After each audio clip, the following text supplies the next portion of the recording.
नमस्कार मित्रांनो, स्वागत आहे तुमचं आपल्या मराठी नेट के पी या चॅनलमध्ये। तर मित्रांनो, आज आपण पाहणार आहे महाट्रान्सको भरती 2025 याचा फॉर्म कसा भरावा, तसेच महाराष्ट्र राज्य विद्युत पारिश्रमिक कंपनी याच्यामध्ये जे 493 जागांसाठी जी भरती निघाली त्या भरतीचा फॉर्म कसा भरावा या संदर्भात हा व्हिडिओ आहे। फॉर्म भरण्यापूर्वी आपण थोडीशी या ठिकाणी माहिती पाहू एका मिनिटात की फॉर्म भरायचा तपशील काय आहे, नक्की कोणकोणती पदं आहेत, किती संख्या आहे, कोणत्या पदासाठी काय क्वालिफिकेशन लागणार आहे, तसेच याची वयोमर्यादा काय, फी किती लागणार, याची लास्ट डेट काय असणार आहे, या सर्व गोष्टी या ठिकाणी एका मिनिटात पाहू।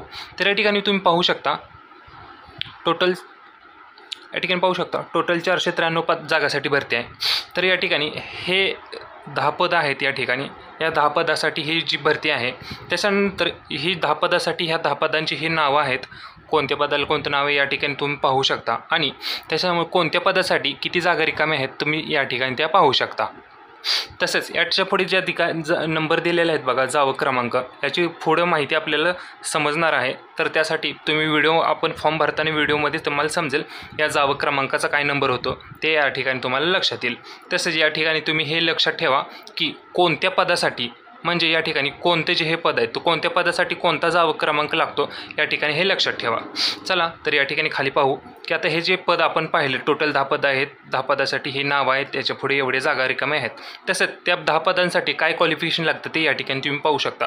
तसेच पद क्रमांक हे आहे BE-BTech सिव्हिल आणि 9 वर्षाचा अनुभव लागतो।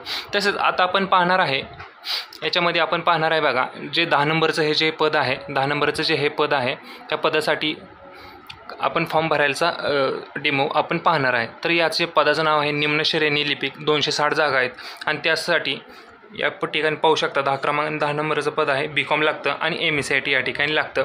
तर याचा फॉर्म कसा भरावा या ठिकाणी आपण पाहणार आहे। तसेच आता हे जो 10 पद आहेत त्या 10 पदासाठी टोटल वयाची मर्यादा आहे बघा, 3 एप्रिल 2025 रोजी खालील वय दिलेले आहेत बघा। पद क्रमांक 1 आणि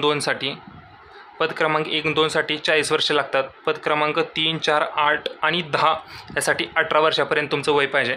तसेच पद क्रमांक 5, 6, 7 साठी 45 वर्ष पाहिजे, आणि पद क्रमांक 9 साठी 57 वर्षापर्यंत तुमचं वय असलं पाहिजे। तर या ठिकाणी हे लक्षात ठेवा। तसेच खाली पाहू आपण, तर या ठिकाणी नोकरीच्या ठिकाणी हे संपूर्ण महाराष्ट्र राहणार आहे, आणि या ठिकाणी महत्त्वाचं पाहू शकता फीचं स्ट्रक्चर दिले आहे बघा। पद क्रमांक 1, 2, 3, 4 आणि 8 पदासाठी ओपनसाठी 700 रुपये राहणार आहे, आणि मागासवर्गासाठी 350 फी राहणार आहे। तसेच बघा या ठिकाणी 5 नंबरचं पद दिलं आहे, 6, 7 नंबरचं पद दिलं आहे। पद क्रमांक 9, 10 साठी ओपनसाठी 600 आणि मागासवर्गीसाठी 300 रुपये या पद्धतीने फी राहणार आहे। तसेच याची अर्ज करण्याची लास्टची डेट आहे बघा, 2 मे 2025 ही लास्ट डेट राहणार आहे। आधी 3 एप्रिल होती, तर ती आता वाढवून घेतलेली आहे आणि 2 मे 2025 केलेली आहे। तसेच याची परीक्षा जी आहे ती मे किंवा जूनमध्ये होऊ शकते। तसेच चला तर आता फॉर्म कसा भरावा यासाठी आपण सुरुवात करू। फॉर्म भरण्यासाठी आपल्याला या वेबसाईटवरती यायचं आहे। या वेबसाईटची लिंक तुम्हाला ही लिंक जी आहे ती तुम्हाला डिस्क्रिप्शनमध्ये दिली जाईल। तसेच फॉर्म भरण्यासाठी आपल्याला पहिल्यांदा या बटनावर आपल्याला क्लिक करून घ्यायचं आहे, click here to new registration या बटनावर क्लिक करून घ्यायचं आहे। तसंच आता या ठिकाणी आपल्याला माहिती टाकायची आहे। ज्या पद्धतीने आपले जे कोणतं पण फोटो ID कार्ड असेल त्याच्यावर ज्या पद्धतीने नाव आहे त्या पद्धतीने या ठिकाणी नाव टाकायचं आहे। या ठिकाणी आपलं पहिलं नाव टाकायचं आहे, सेम नाव कन्फर्म नेम टाकायचं आहे, मिडल नेम टाकायचं आहे या 2 ठिकाणी, त्याच्यानंतर या ठिकाणी लास्ट नेम टाकायचं आहे। ज्या पद्धतीने आपल्या आधार कार्ड असेल, पॅन कार्ड असेल, कोणता प्रूफ असेल तर त्याच्यावर जसं नाव आहे त्या पद्धती या ठिकाणी नाव टाकायचं। हे जे 6 नाव टाकून झाल्यानंतर या ठिकाणी फुल नेम आपला ॲटोमॅटिक तयार होऊन दिसेल या ठिकाणी। तसंच आपल्याला खाली या ठिकाणी आपला मोबाईल नंबर टाकायचा आहे, confirm mobile number same number घ्यायचा आहे। जर अल्टरनेट अवेलेबल असेल तर या ठिकाणी टाका, नसेल तर नाही टाकलं तरी चालेल। तसेच आता या ठिकाणी आपल्याला ईमेल ID टाकायचा आहे, ईमेल IDच्या पुढचा डोमेन टाकायचा आहे, डोमेनच्या आधीची माहिती टाकायची आहे, @ इथं दिसेल आपल्याला। त्याच्यानंतर डोमेन तुमचं या ठिकाणी सिलेक्ट करायचं आहे, काय तुमचं @gmail.com आहे ते या पद्धतीनं। तसेच आपला फुल ईमेल ID आपल्याला या ठिकाणी टाकून घ्यायचा आहे। त्यानंतर हा जो कॅप्चा दिसत आहे तो हा कॅप्चा आपल्याला या ठिकाणी टाकून घ्यायचा आहे। सर्व माहिती टाकून झाल्यानंतर आपल्याला सेव्ह नेक्स्ट या बटनावर आपल्याला क्लिक करून घ्यायचं आहे। या ठिकाणी पाहू शकता सर्व माहिती टाकून घेतलेली आहे। त्याच्यानंतर सेव्ह नेक्स्ट या बटनावर आपण क्लिक करून घेऊ, त्यानंतर ओके करून घेऊ। त्यानंतर या ठिकाणी पाहू शकता या ठिकाणी आपल्याला आपला ID पासवर्ड या ठिकाणी भेटेल। रजिस्ट्रेशन नंबर आणि पासवर्ड, हा रजिस्ट्रेशन नंबर आणि पासवर्ड एका ठिकाणी आपल्याला लिहून ठेवायचा आहे किंवा याचा स्क्रीनशॉट टाकून घ्यायचा आहे. तसेच हा आपल्याला मेलला आणि मेसेजला आपल्याला हा टेस्ट मेसेज आपल्याला आलेला असतो ID पासवर्डचा, तो या ठिकाणी लक्षात ठेवा. तसेच आपल्याला या ठिकाणी खाली घ्यायचा आहे. तर या ठिकाणी आपल्याला फोटो अपलोड करून घ्यायचा आहे. तर या ठिकाणी आता आपल्याला फोटो सिग्नेचर अपलोड करून घ्यायचे आहे. तर या ठिकाणी आपल्याला ह्याच्यामध्ये आपल्याला फोटो अपलोड करून घ्यायचा आहे आणि जे खाली दिसतं आहे याच्यामध्ये सिग्नेचर अपलोड करून घ्यायचे आहे. फोटोची साईज ही बघा 20 KB ते 50 KB असली पाहिजे आणि सिग्नेचरची साईज ही 10 KB ते 20 KB मध्ये असली पाहिजे आणि फोटोचा बॅकग्राऊंड हा व्हाईट कलरचा असला पाहिजे आणि सिग्नेचर ही ब्ल्यू पेनाने लिहिलेली असली पाहिजे. या पद्धतीने तुम्ही या ठिकाणी फोटो आणि सिग्नेचर अपलोड करून घ्यायचे आहे. त्यापूर्वी या ठिकाणी सिलेक्ट करताना या ठिकाणी लक्ष द्या, फोटोची जे रिनेम असतं ते एकाच पद्धतीने असले पाहिजे. म्हणजे जसं की रिनेम या ठिकाणी लक्ष द्या, रिनेम हे फक्त पीक या पद्धतीने नाव सेव्ह करा म्हणजे तुम्हाला लगेच ते अपलोड होईल. जर तुम्ही या पद्धतीने केलं, पीक टाकलं, त्याच्यानंतर एखादं स्लॅश दिली किंवा गॅप सोडला आणि तो आपलं नाव काय तर त्या पद्धतीने या ठिकाणी लिहिलं तर या पद्धतीने हे अपलोड होणार नाही. तर तुम्हाला फक्त या ठिकाणी फोटोची नाव हे या ठिकाणी फक्त नावच फक्त स्पेशल असलं पाहिजे. कोणतं पण नाव टाका तुम्ही, या पद्धतीने एवढंच फक्त नाव असलं पाहिजे तरच ते फोटो या ठिकाणी अपलोड होतील. फोटो सिग्नेचर वगैरे या पद्धतीने मी तुम्हाला फोटो सिग्नेचर या ठिकाणी अपलोड करून दाखवतो. या ठिकाणी फोटो आणि सिग्नेचर हे अपलोड झालेलं आहे, तुम्ही या ठिकाणी पाहू शकता. तर आता या ठिकाणी आपल्याला सेल्फी पण एक अपलोड करायचं. या ठिकाणी पाहू शकता कॅप्चर फोटो नावाचं एक ऑप्शन आहे, त्याच्यावर क्लिक करून आपल्याला या ठिकाणी सेल्फी अपलोड करून घ्यायचे आहे. जर तुम्ही हा फॉर्म जर मोबाईलमध्ये किंवा टॅबलेटमध्ये भरत असाल तर तुम्ही डायरेक्ट कॅप्चर फोटो या बटनावर आपल्याला क्लिक करून डायरेक्ट कॅमेरा या ठिकाणी ओपन होईल. तर या ठिकाणी कॅमेरा ओपन करून तुम्ही डायरेक्ट फोटो या ठिकाणी घेऊ शकता. जर कम्प्युटरमध्ये जर फॉर्म भरत असाल तर कम्प्युटरला जर वेबकॅम वगैरे काय नसेल तर या ठिकाणी तुम्ही हे जे QR कोड स्कॅन दिले आहे तर हा स्कॅन तुम्ही तुमच्या मोबाईलमधून हे स्कॅन करून घ्या. तर या ठिकाणी तुम्हाला ओपन लिंक म्हणून ऑप्शन येईल, त्याच्यावर लिंकवर क्लिक करा, त्याच्यानंतर कंटिन्यू करा. तर त्या ठिकाणी तुमचा कॅमेरा ओपन होईल आणि त्याच्यामध्ये तुम्हाला सेल्फी घ्यायची आहे. त्याच्यामध्ये सेल्फी घेतल्या या ठिकाणी तुमची ह्या ठिकाणी सेल्फी ही अपलोड होईल. तर सेल्फी अपलोड झाल्यानंतर या ठिकाणी बॅकचं वगैरे काय बटन दाबायचं नाही, ॲटोमॅटिक या ठिकाणी सेल्फी तुम्हाला दिसून जाईल. या पद्धतीने मी या ठिकाणी सेल्फी घेतो आणि तुम्हाला पुढची माहिती दाखवतो. या ठिकाणी तुम्ही पाहू शकता फोटो, सिग्नेचर, सेल्फी वगैरे सर्व डॉक्युमेंट्स अपलोड झालेले आहेत. तर त्याच्यानंतर आपल्याला या ठिकाणी हे जे आय कन्फर्म जे बटन दिसत आहे, या आय कन्फर्म या बटनावर आपल्याला क्लिक करून घ्यायचं आहे. तर या ठिकाणी 2 ठिकाणी क्लिक करून घेऊ, त्याच्यानंतर नेक्स्ट या बटनावर आपल्याला क्लिक करून घ्यायचं आहे. तर या ठिकाणी आपल्याला पुढचा फॉर्म भरायला या ठिकाणी आपण सुरुवात करू. त्या ठिकाणी नंतर आपल्याला कोणत्या पोस्टला अप्लाय करायचं तर या ठिकाणी 1 नंबरला जे दिसतंय त्याच्यावर आपल्याला लास्टची पोस्ट होती त्या पोस्टला अप्लाय करायचं. तर या ठिकाणी ती पोस्ट सिलेक्ट करून घेऊ. त्याच्यानंतर पोस्ट अप्लायड फॉर या बटनावर क्लिक करून घेऊ. तर कोणती पोस्टचं नाव आहे ते पोस्टचं नाव या ठिकाणी दिसेल. त्यानंतर कोणत्या झोनमध्ये आपल्याला करायचं आहे, पुणे झोन, कराड झोन, नाशिक वगैरे पाहिजे तो झोन सिलेक्ट करून घ्या. त्याच्यानंतर या ठिकाणी तुमची कास्ट चॉईस करून घ्यायची आहे तुम्हाला या ठिकाणी. त्याच्यानंतर तुमची सबकास्ट कोणती ते कास्ट तुमची वगैरे या ठिकाणी लिहून घ्यायची आहे. त्याच्यानंतर खाली ते विचारेल तुम्हाला डोमासेल ऑफ महाराष्ट्र, त्या ठिकाणी येस करून घ्यायचं आहे. त्या ठिकाणी तुम्हाला बाकीचे क्वेश्चन विचारेल तर तुम्ही बँक बेंचर वगैरे आहात का, डिसेबिलिटी वगैरे आहात का, आणि नंतर हे जे क्वेश्चन्स वगैरे आहेत ते तुम्ही क्वेश्चन वाचा आणि येस और नो या ठिकाणी आन्सर व्यवस्थित देऊन टाका. या ठिकाणी व्यवस्थित आन्सर वगैरे द्या. जर तुम्ही एखाद्याला एलिजिबल असेल तर येस करा, नसेल तर नो करून टाका. सगळ्यालाच काय अडचण येत नाही. त्या ठिकाणी विचारेल खाली बघा तुम्हाला प्रोसेस कास्ट सर्टिफिकेट तुमच्याकडे वगैरे आहे का, तर या ठिकाणी येस करून घ्यायचं आहे आणि या ठिकाणी कास्ट सर्टिफिकेटचा नंबर टाकून घ्यायचा आहे. मी आता डेमो म्हणून तुम्हाला या पद्धतीने दाखवतो आहे. कास्ट सर्टिफिकेट कधी काढलं त्याची तारीख या ठिकाणी आपल्याला टाकून घ्यायचं आहे. तारीख टाकून झाल्यानंतर तुम्हाला विचारेल कास्ट व्हॅलिडिटी वगैरे तुमच्याकडे आता अवेलेबल आहेत का, असेल तर येस करा, नसेल तर नो करून घ्या. कास्ट व्हॅलिडिटी नंतर दिली तर चालतील सिलेक्शन नंतर. त्याच्यानंतर तुम्ही EWSमध्ये येता का, तुम्हाला वुमन रिझर्वेशन वगैरे पाहिजे का, स्पोर्ट्समध्ये वगैरे आहेत का, तर येस असेल तर येस करा, नसेल तर नो करून घ्यायचं आहे.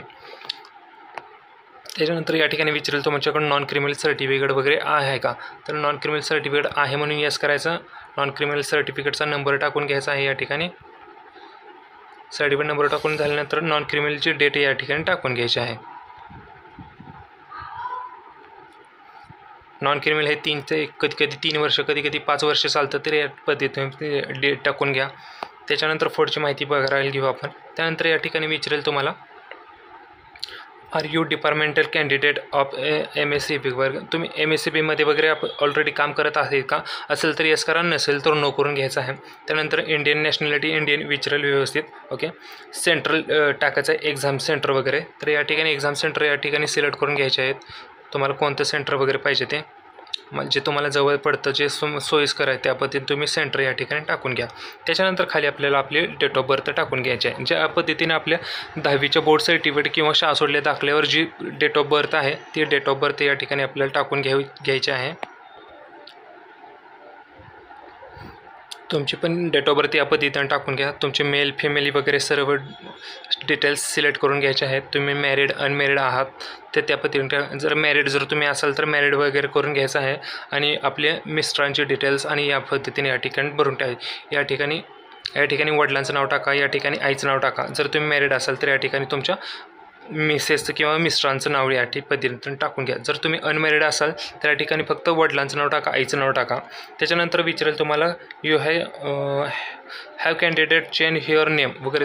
जर तुमचं लग्न झालं असेल तर तुमच्या नावात बदल असणार आहे तर येस करून घ्यायचं आहे. आणि खालची जे नाव बदललं आहे ते नाव टाका. जुनं नाव टाकू घ्या, या ठिकाणी जुनं नाव टाका, या ठिकाणी नवीन नाव टाका. जर तुमच्या नावात बदल नसेल तर नोच करून राहायचं आहे ते. त्यानंतर खाली आपल्याला ॲड्रेस टाकायचा आहे. तुमचा कोणता ॲड्रेस आहे तो या ॲड्रेस या पद्धतीने तुम्ही टाकून घ्या. ॲड्रेस तुमचं तुम्हाला माहीत असतो या ठिकाणी आपल्या जिल्ह्याचं नाव टाकून घ्यायचं आहे. त्याच्यानंतर या ठिकाणी आपल्याला आपलं राज्य सिलेक्ट करून घ्यायचं आहे. राज्य महाराष्ट्राचं आहे प्रत्येकाचं. त्याच्यानंतर तुमच्या गावाचा पिनकोड आपल्याला या रकान्यात भरून घ्यायचा आहे. सर्व माहिती भरून झाल्यानंतर या ठिकाणी जर तुमचा टाकलेला ॲड्रेस हा आणि कॉरस्पॉन्डन्स ॲड्रेस सेम असेल तर आपल्याला या बटनावर आपल्याला क्लिक करून घ्यायचं आहे. या पद्धतीने या बटनावर क्लिक करून घ्यायचं आहे. म्हणजे वरचा ॲड्रेस हे तो जो ॲड्रेस टाकणार आहे आपण हे तो जो ॲड्रेस टाकणार तो या पद्धतीने खाली सेम पेस्ट होईल ॲड्रेस. सर्व डिटेल्स टाकून झाल्यानंतर खाली विचारेल तुमची अमाऊंट वगैरे या ठिकाणी दिसेल. तर या ठिकाणी 300 रुपये तुमचे कास्टनुसार हे अमाऊंट येणार आहे आणि तुमच्या पोस्टनुसार हे अमाऊंट येणार आहे. तर या ठिकाणी अमाऊंट शो होईल. त्याच्यानंतर सर्व माहिती भरून घेतून तुम्हाला पुढची प्रोसेस दाखवू. सर्व डिटेल्स टाकून झालेले आहेत. त्याच्यानंतर व्हेरीफाय युअर डिटेल्सवर क्लिक करा. या ठिकाणी तुमचा फॉर्म व्हेरीफाय होईल. त्याच्यानंतर सेव्ह नेक्स्ट बटनावर आपल्याला क्लिक करून घ्यायचं आहे. त्याच्यानंतर या ठिकाणी आपल्याला 10वीची डिटेल्स टाकायचे आहे. 10वीची दिसेल 1 नंबरला तुमचं महाराष्ट्र स्टेट बोर्ड आहे तर या ठिकाणी महाराष्ट्र स्टेट बोर्ड हे सिलेक्ट करा. त्यानंतर स्ट्रीम कोणती होती SSC सिलेक्ट करून घ्यायचं आहे. 10वी कधी पासआउट झाला ती या ठिकाणी तारीख टाकून घ्यायची आहे. 10वी पासआउटची तारीख त्या पद्धतीने तारीख टाकून घ्या. त्याच्यानंतर तुमचं मोड ऑफ एज्युकेशन कसं होतं फुल टाईम होतं तर तुम्हाला 10वीला किती टक्के पडलेत तर या ठिकाणी टक्के टाकून घ्यायचे आहेत टोटल. त्यानंतर तुम्हाला कोणता क्लास होता तो क्लास या ठिकाणी आपल्याला सिलेक्ट करून घ्यायचा आहे. या पद्धतीने 10वीची डिटेल्स टाकून झाली. त्याच्यानंतर तुमचं ग्रॅज्युएशनचे डिटेल्स या ठिकाणी आपल्याला टाकून घ्यायचं आहे. तर ऑदर्स सिलेक्ट करून घ्यायचं आहे. त्या BCom लिहा कारण BComच्या पोस्टवरती आपण फॉर्म भरतो आहे. कोणती युनिव्हर्सिटी होती तुम्हाला ती युनिव्हर्सिटीचं नाव टाकून घ्यायचं आहे. या ठिकाणी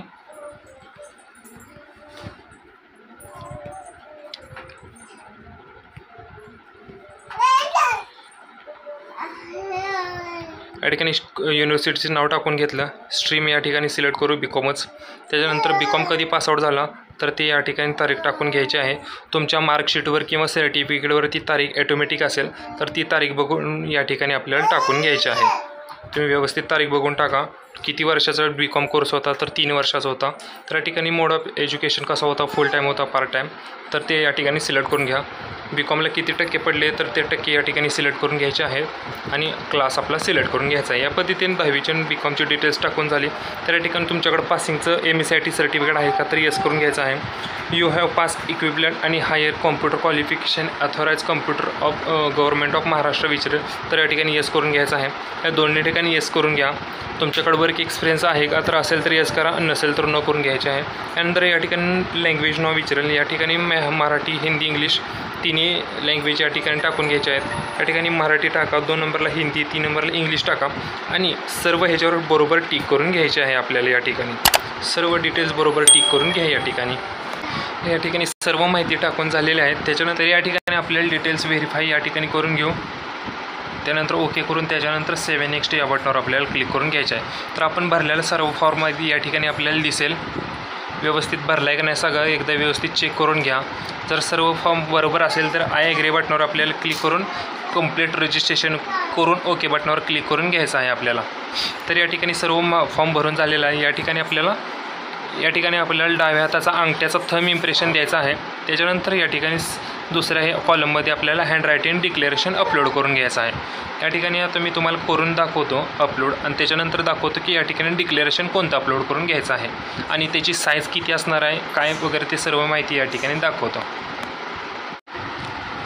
या ठिकाणी पाहून घ्या थंब आणि सेल्फ डिक्लेरेशन हे या पद्धतीने आहे. हे सेल्फ डिक्लेरेशन तुम्ही या ठिकाणी पाहून घ्या.